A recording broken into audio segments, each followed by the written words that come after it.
찬송하리로다. 하나님 곧 우리 주 예수 그리스도의 아버지께서 그리스도 안에서 하늘에 속한 모든 신령한 복을 우리에게 주시되 곧 창세전에 그리스도 안에서 우리를 택하사 우리로 사랑 안에서 그 앞에 거룩하고 흠이 없게 하시려고 그 기쁘신 뜻대로 우리를 예정하사 예수 그리스도로 말미암아 자기의 아들이 되게 하셨으니 이는 그가 사랑하는 자 안에서 우리에게 거저 주시는가 그의 은혜의 영광을 찬송케 하려는 것입니다. 아멘. 오늘의 제목은 하나님을 찬송하리로다 라는 제목을 가지고 함께 나누겠습니다. 여러분 그 CCM 가수 중에 그 유명한 손정미 씨를 잘 아실 겁니다. 우리나라 그 CCM 그 가수로 대표하는 분의 한 사람으로서 그분은 연세대 성악과를 졸업하고 극동방송 주최 그 공성가대회에서 오직 주만이 라는 걸 아시죠? 그 곡을 가지고 이제 대상을 수상했다고 합니다. 그리고 그녀는 이제 어린 시절 때 그 꿈이 이제 노래를 잘하기 때문에 이제 음악으로 복음을 전하는 선교사가 되리라고 하나님께 헌신을 했다고 합니다. 그가 발표한 1991년도 1집 앨범 잃어버린 영혼을 향하여를 발표한 후 이제 유명세를 타면서 이제 국내 공연뿐만 아니라 전 세계를 누비며 중남미, 유럽, 아시아, 또 아프리카 등을 누비면서 활발하게 찬양 사역을 펼쳤다고 합니다. 그런데 이제 그녀의 마음속에는 마음들 한구석에는 허전한 마음이 있었다고 합니다. 그러니까 지난 10년 동안 또 교수로 재직하면서 활동도 하고 또 찬양 사역도 열심히 했지만 자기가 꿈꾸던 그 선교지를 한 번도 가보지 못했다고 합니다. 그래서 이제 방학이 되면 한번 가볼까 했는데 그나마도 그 앨범 작업을 하느라고 여의치 않았다고 합니다.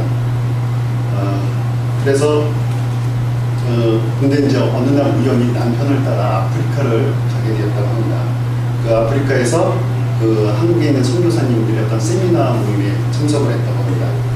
그래서 이제 며칠 동안 회의만 진행하다 보니까 너무 이제 분위기도 딱딱하고 그래서 선교사님들을 격려하는 차원에서 그 자리에서 찬송을 불렀다고 합니다.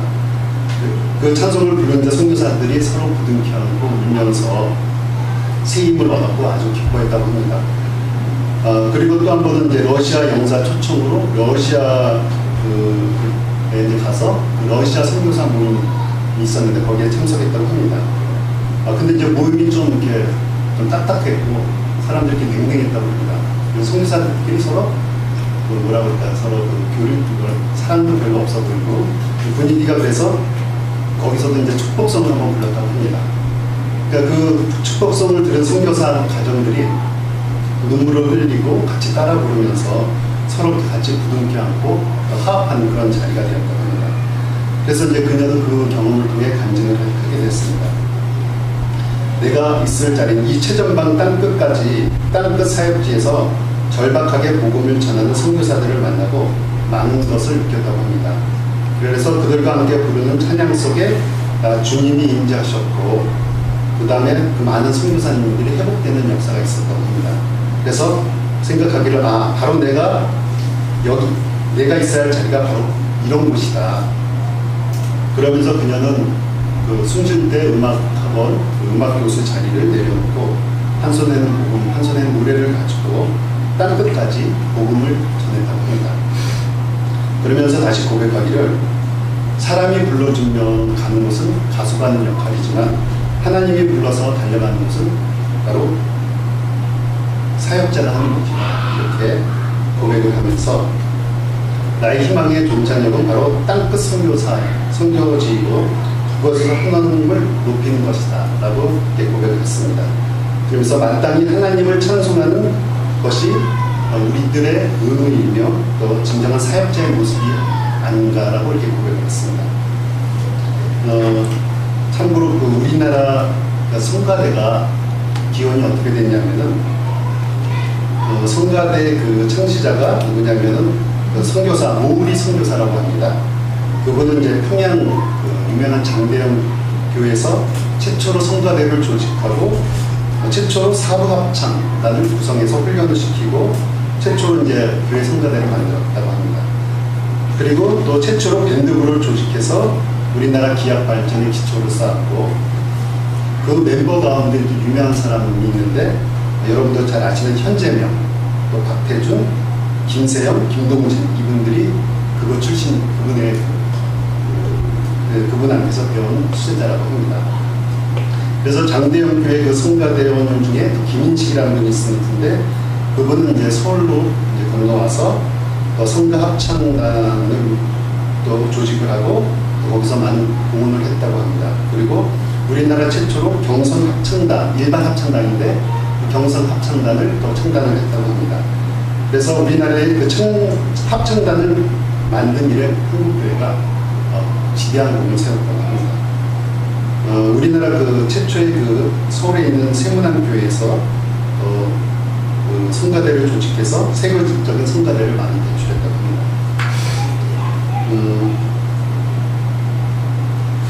그러면 왜 우리나라 교회들은 이렇게 성가대를 조직하고 또 찬양단을 조직해서 예배 때 이렇게 많은 찬송을 부릅니다? 오늘도 우리가 예배하기 전에 반드시 함께 찬송을 부르지 않습니다. 기도를 하기 전에도 항상 찬송을 하게 되고, 찬송이 항상 가장 앞서 먼저 하게 됩니다. 그럼 왜 이렇게 찬송을 많이 부르나요? 그것은 찬송에 어떤 유익이 있기 때문입니다. 우리가 찬송을 부를 때는 우리의 영혼의 폭이 넓어지고 또 어떤 우리의 영적인 힘을 얻게 됩니다. 그래서 그 찬송을 부를 때 사람의 마음이 열리게 됩니다. 만약 불만이 있는 사람이 와서 그 찬송을 부르지 않고 어떤 불만족한 어떤 생각에 젖어 있다면 그 사람은 찬송을 부르지 않습니다. 입을 감고 눈을 감고 따라하지 않습니다. 그 예배 들어와도 항상 불만스럽게 왔다 가는 사람이죠. 급기야는 이제 시험에 들고 교회에 나오지 않을 겁니다. 하지만 찬송을 열심히 부르면 그런 마음이 다시 열리게 되고 우리의 영혼이 깨어나게 되고, 바로 이 영혼의 문을 여는 힘이 우리 찬송에게 있다고 합니다. 그래서 찬송만 잘해도 우리 예배 50%는 잘 드렸다고 할 수 있습니다. 저도 아침에 일어나면 기도를 하게 되고 또 성경 말씀이 있는 것을 이제 저는 습관처럼 하고 있습니다. 근데 안 하는 게 있어요. 찬송을 하지 않을 때가 너무나 많습니다. 그러니까 기도는 하고 매일같이 이제 성경 운동을 해야 되니까 하루에 성경 3절 읽자고 하는데 그냥 찬송은 생략하고 할 때가 너무나 많습니다. 그러니까 찬송을 안 하다 보니까 기도도 형식적으로 되게 되고 그냥 성경책도 읽는데 특별히 은혜가 없는 그런 느낌입니다. 그래서 이제부터는 찬송을 먼저 한 다음에 그 다음에 기도하고 성경을 읽어야 되겠다, 이런 생각도 갖게 됩니다. 그 본서에서 보면은 그 예배소 교회를 향한 권면의 말씀이, 사도 바울의 권면의 말씀이 있습니다. 그 본문 3절을 보면 찬송하리로다 하나님 곧 우리 주 예수 그리스도의 아버지. 그래서 교회가 해야 할 일 중에서 가장 중요한 일이 하나님을 찬송하는 일임을 여기서 말하고 있습니다. 그러므로 이제 신앙생활에 있어서 찬송은 아주 중요합니다. 이사야 43장 21절에 보면 이 백성은 내가 나를 위하여 지었나니 나를 찬송하게 하려 함이라. 하나님께서 사람을 지으신 목적이 하나님을 찬송하게 하려고 사람을 지었다고 합니다. 그렇다면 하나님을 찬송해야 할 이유는 과연 무엇인가요? 한번 이제 민준이가 저에게 질문합니다. 인간은 동물이야?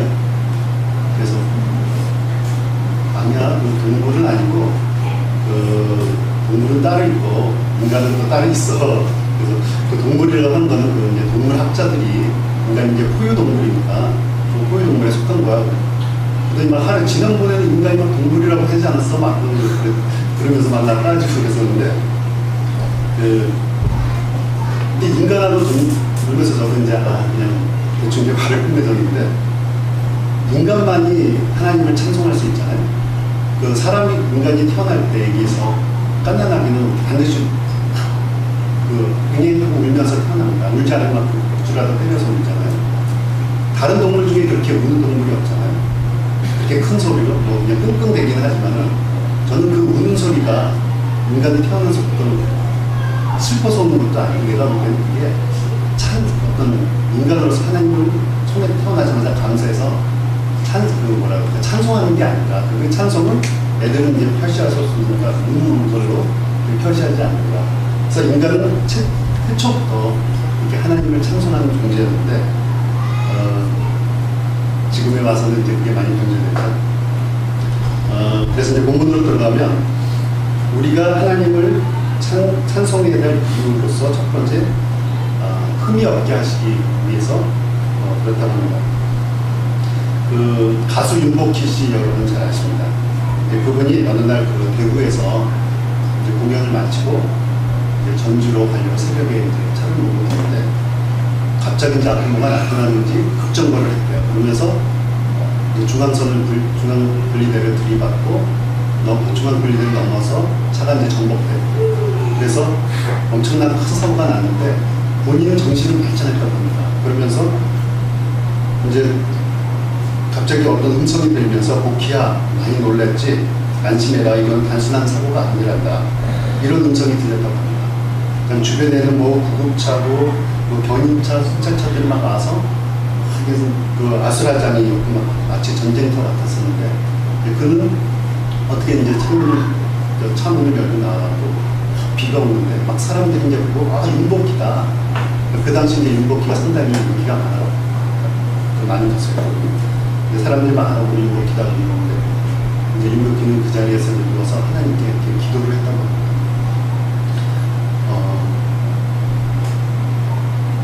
그러면서 이제 그런 경험이 있고 어떻게 해서 이제 다시 호텔로 이제 옮기게 됐고 그 다음날 11시쯤 이제 공연이 있어갖고 이제 그 전주에 있는 공연장을 이제 가게 됐다고 합니다. 근데 갑자기 또 이제 거기서 또 사건이 있었는데 갑자기 그 불이 꺼지면서 정전사태가 이제 발생했습니다.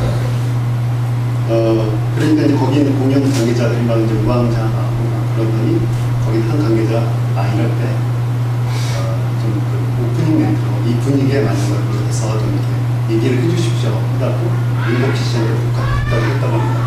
이제 윤복희 씨는 이제 그 부탁을 듣고 이제 올라갔는데 그 오프닝 멘트를 하는 게 아니고 갑자기 자기 그 음성에 어메이징 그레이스라는 그 노래가 흘러나왔다고 합니다. 그 가사 내용은 나 같은 죄인 살리신 주은의 놀라와 잃었던 생명 찾았고 강명을 얻었네. 큰 죄악에서 건져주신 주은의 고마워. 나 처음 믿은 그 시간 귀하고 귀하다. 이제껏 내가 산 것도 주님의 은혜라. 또 나를 장차 본향에 인도해 주시니 거기서 우리 영원히 주님의 은혜로 햇처럼 밝게 살면서 주 찬양하리라. 그러면서 이제 많은 사람들이 그 노래를 같이 따라 부르게 된다고 해요. 정말 있을 수 없는 일이 이제 벌어진 거죠. 그 죄 많은 인생을 거룩하고 흠없게 만드신 놀라운 사건이 있습니다. 그 찬양은 이렇게 일반 믿지 않는 대중까지도 감동하게 하는 힘이 있다고 합니다. 그 본문 4절을 보면 곧 창세전에 그리스도 안에서 우리를 택하사 우리로 사랑 안에서 그 앞에서 거룩하고 흠이 없게 하시려고 우리는 예수 안에서 거룩하고 흠이 없는 사람이 되었습니다. 영혼은 이미 거룩하게 되었으며 육체도 점점 거룩해지고 있습니다. 장차 예수님께서 재림하시면 또 육체의 부활을 경험하면서 완전히 거룩함에 이르게 되는 그 경지에 이르게 됩니다. 하나님이 주신 그 신령한 복의 핵심은 창세전에 우리를 선택하시어 예수 안에서 거룩하고 흠이 없게 하신 것입니다. 그 하나님 앞에서는 우리는 어떻게 보면 음식물 쓰레기 봉지와 같습니다. 찢으면 그 안에서 악한 악취가 나고 또 냄새가 진동하고 그런 존재에 불과하죠. 그래서 저희도 아파트 엘리베이터 타게 되면 제일 싫은 사람이 누군지 아십니까? 쓰레기 종류를 뭉쳐가지고 다니는 저도 가끔 이렇게 하는데 그래서 저는 항상 사람들이 잘 안 타는 밤 늦은 시간이나 아침 새벽에 이렇게 하게 됩니다. 어쨌든 우리는 그 쓰레기, 그 음식물 쓰레기를 보면 싫어하게 되는 그런 존재에 불과한데 예수님의 그 피로 씻어주셨습니다. 그 보혈로 덮어서 흠이 없게 하셨습니다. 우리를 흠이 없는 자로 삼은 하나님의 뜻은 무엇인가요? 바로 하나님을 찬송하기 위함을 깨닫고 늘 이런 찬송을 하며 살아야 한다고 깨닫게 해주시기 때문입니다. 둘째로 우리가 찬송해야 될 이유는 우리를 자녀 되게 해주셨기 때문입니다.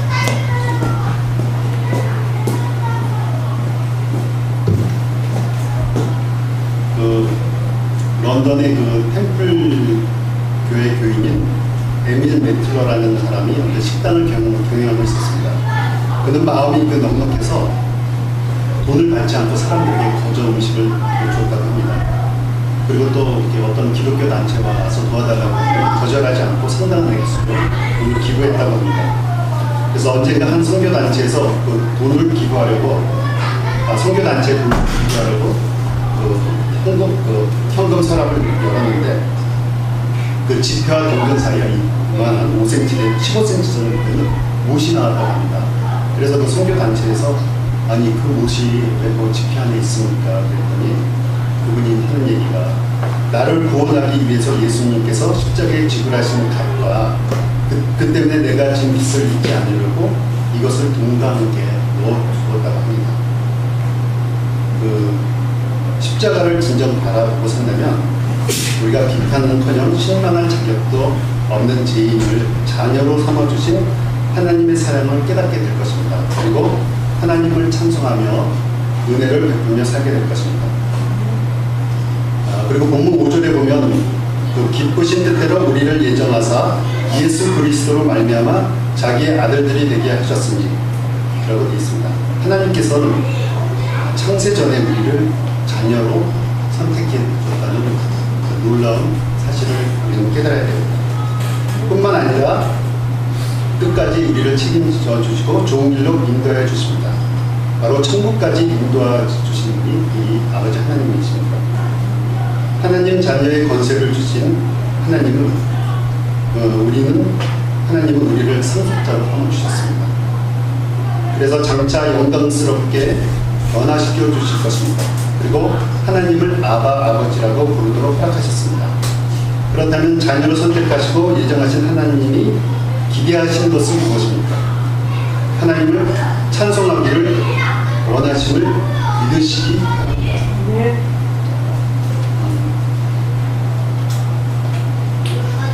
셋째로 또한 우리가 찬송해야 될 이유 중에 하나가 거저 은혜를 주셨기 때문입니다. 서귀포에서 그 밀감밭을 경영하는 어느 장로님이 계셨습니다. 그분은 이제 귤 농사를 예년이 없이 아주 올해가 풍년이었다고 합니다. 그래서 귤값이 싸기도 하고 귤을 따야 하는데 일손이 부족했다고 합니다. 그래서 그 아들이 있었는데 아들이 교수였는데 동료 교수 6명을 데리고 어떻게 이제 방학 중에 놀러 오게 됐다고 합니다. 그래서 여기 있는 귤을 너희들이 다 따라 일손을 도울 겸이라서 따는 대로 다 가져가라. 그래서 교수님들이 이제 열심히 따다니다 그러죠. 6명이 다 땄는데 다 따고 나서 보니까 나무 한 그루도 다 채 따지 못했다고 합니다. 그러면서 저는 이제 그 고백하기를 퍼다 봐도 끝이 없는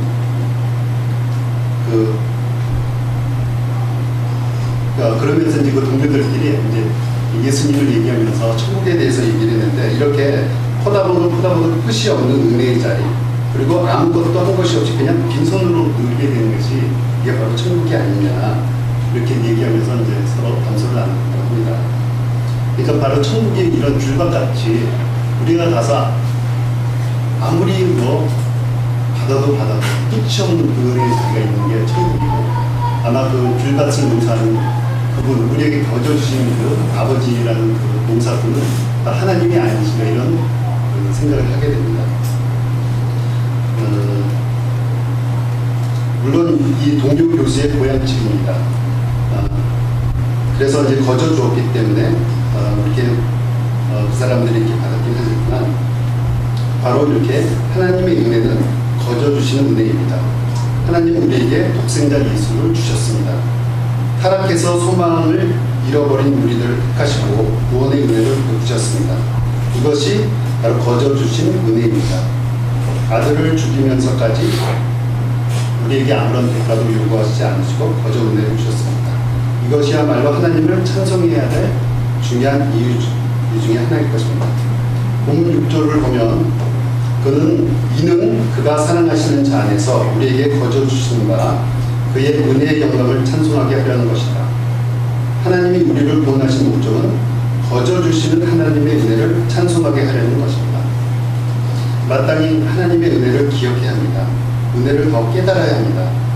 찬송은 우리가 생각하기엔 내가 하는 거라 이렇게 생각하지만은 찬송은 하나님이 우리를 통해 우리로 하여금 그 은혜를 찬송하게 하는 것이라고 생각을 하게 됩니다.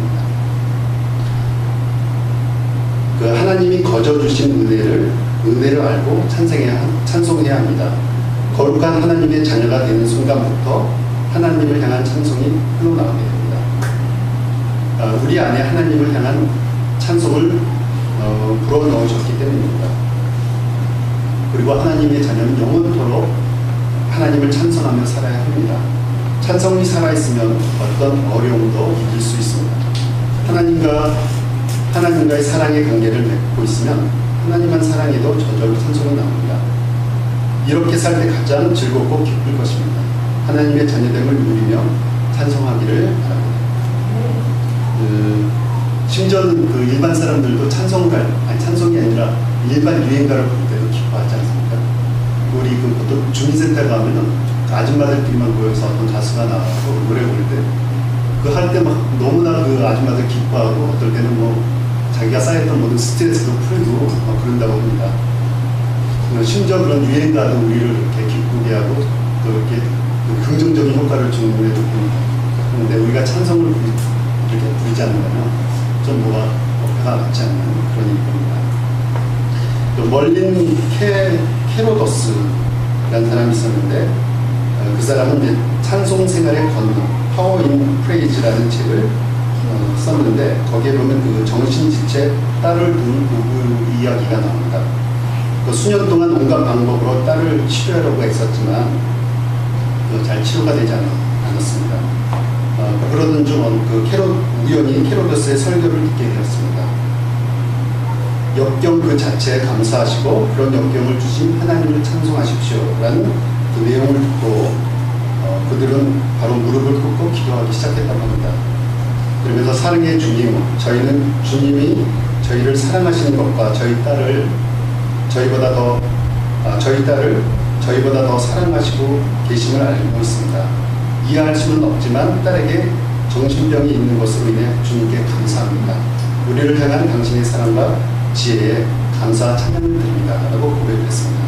그 고백이 끝나자 놀랍게도 도저히 가능성이 없던 딸이 많게 되고 그뿐만 아니라 이제 나중에는 이제 결혼으로까지 해서 아름다운 가정까지 이루며 살았다고 합니다. 살다 보면 이렇게 어려움과 여러 가지 문제에 직면하게 됩니다. 그때는 그 문제나 그런 문제들이 우리에게 더 절망적일 수 있지만은 우리가 그럴수록 하나님께 찬송하기를 바랍니다. 찬송을 통해 하나님을 높이면 더 이상 그 사건은 우리가 주관자가 아닙니다. 하나님께서 이제 주관자가 되셔서 그 모든 문제의 해결자가 되시고 또 그 어떤 사건의 구원자가 되셔서 승리를 통해 수많은 어떤 축복의 결과를 우리에게 안겨주실 것같습니다. 우리 하늘에 속한 신령한 복을 받은 자답게 자부심을 가지기 바랍니다. 하늘에 속한 모든 신령한 복을 받았으니 기쁘고 즐겁게 하나님을 찬송하길 바랍니다. 입술에 머무는 찬송이 아니라 찬송이 우리의 삶이 되어야 합니다. 그리고 죄 많은 우리로 흠이 없게 하시는 하나님을 마땅히 찬송해야 합니다. 하나님의 자녀 삼아 주시니 기쁘게 찬송해야 합니다. 그리고 거저 주시는 은혜에 대해서 날마다 찬송해야 됩니다. 우리는 거저 받는 게 너무나 많이 있습니다. 주변을 한번 살펴보면 물론 공기도 있고 물도 있습니다. 여러분 물을 매일같이 먹지만 잘 감사하면서 또 물을 먹을 때가 많지 않을 겁니다. 하지만 저는 그 물의 소중함을 느낄 때가 많았거든요. 옛날에 그 중동 지역에 이제 방문하게 되면 거기는 물이 소중이라고요. 물을 그냥 주는 데가 없고 다 돈으로 사먹게 됩니다. 그리고 또 가난한 사람들은 지하수 더러운 물을 뿌려서 대충 먹기도 하고. 근데 만약에 사막을 마니고 횡단하다가 물이 떨어지면 아마 다른 모든 것보다 내 지갑에 돈이 아무리 많아도 아무 소용이 없어요. 물 한 모금이 그리워지고 그걸 받아먹었을 때 너무나 기쁜 겁니다. 그렇듯이 우리가 늘 거저주는 이 많은 어떤 자연적인 혜택도 우리는 기뻐해야 됩니다. 뿐만 아니라 우리에게 거저 주신 자녀의 어떤 직분을 늘 감사하며 찬송해야 됩니다. 그리고 거저 주신 은혜에 늘 감사하며 날마다 찬송하는 복된 성도들이 다 되어 주님의 되시기를 주님의 이름으로 축원합니다. 보여드리겠습니다. 사랑하신 하나님 아버지 감사합니다. 오늘도 이런 귀한 말씀을 통해서 은혜 받게 하여 주시고 우리가 미처 깨닫지 못한 찬송의 그 의미를 깨닫게 하여 주셔서 우리가 날마다 주님을 찬양하며 또 찬송하는 것이 우리의 당연한 의무이자 권리이자 하나님이 준 축복임을 알고 늘 찬송할 수 있는 저희들이 되도록 인도하여 주셔서 감사드리며 예수님 이름으로 기도드리옵나이다. 아멘.